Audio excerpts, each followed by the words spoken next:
Mình về mình có nhớ ta 15 năm ấy thiết tha mắt nồng. Mình về mình có nhớ không, nhìn cây nhớ núi nhìn sông nhớ nguồn.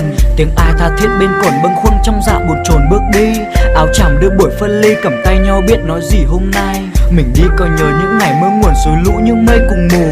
Mình về có nhớ chiến khu miếng cơm trong muối mối tủ nặng vai. Mình về rừng núi nhớ ai trắng bùi để dụng măng mai để già.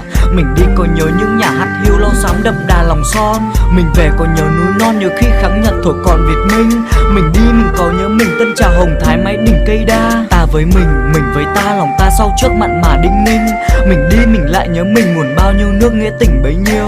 Nhớ gì như nhớ người yêu trăng lên đầu núi nắng chiều lưng nương. Nhớ từng bàn khói cùng sương sớm khuya bếp lửa người thương đi về. Nhớ từng rừng ngứa bờ tre ngòi thia sông đáy suối lê vơi đầy. Ta đi ta nhớ những ngày mình đây ta đó đắng cay ngọt bùi. Thương nhau trên củ sắn lủi bát cơm xen nửa trăng xuôi đắp cùng.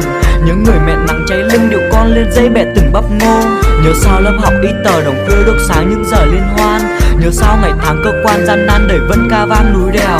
Nhớ sao tiếng ngõ rừng chiều ngày đêm nện cối đều đều suối xa. Ta về mình có nhớ ta về ta nhớ những hoa cùng người.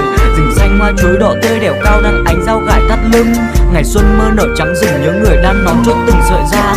Ve kêu rừng phách đổ vàng nhớ cô em gái hái măng một mình.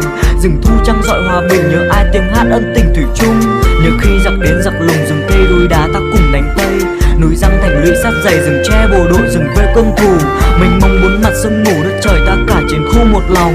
Ai về ai có nhớ không, ta về ta nhớ phủ đông đèo giàng. Nhớ sông Lô, nhớ phố già, nhớ từ Cao Lạng, nhớ sang Nhị Hà. Những đường Việt Bắc của ta đêm đêm rầm rập như là đất rung. Cùng đi điệp điệp trùng trùng ánh sao đổ súng bạn cùng ngũ nan. Dân công đỏ đốt từng đoàn bước chân nát đá muôn tàn lửa bay. Nhìn đêm thăm thẳm sương dày đèn pha bật sáng như ngày mai lên. Tin vui chiến thắng trăm miền hòa bình Tây Bắc Điện Biên vui về. Vui từ Đồng Tháp An Khê vui lên Việt Bắc đèo Re núi Hồng. Ai về ai có nhớ không, ngọn cờ đỏ thắm gió lồng cửa hang. Nắng trưa rực rỡ sao vàng trung ương chính phủ luận bàn Việt công. Điều quân chiến dịch thu đông nông thôn phát động giao thông mở đường. Dự đế phòng hạn thu lương gửi giao miền ngược thêm trường các khu. Ở đâu u ám quân thù nhìn lên Việt Bắc cụ hồ sáng soi. Ở đâu đau đớn giống nổi trong về Việt Bắc mà nuôi trí bền. 15 năm ấy ai quên quê hương cách mạng dựng nên Cộng Hòa.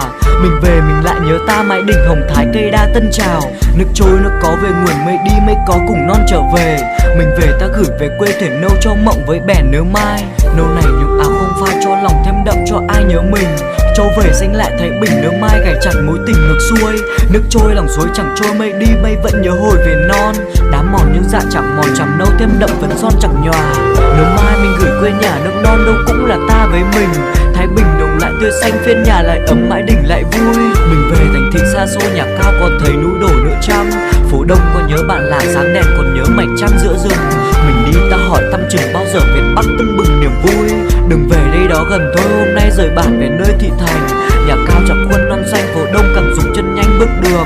Ngày mai về lại thôn hương rừng xưa nơi cũ yêu thương lại về. Ngày mai rộn rã sân khê ngược xuôi tàu chạy bốn bể lưới răng. Than phân mễ thiêu cao bằng bốn phường như đấm như mang giữa trời.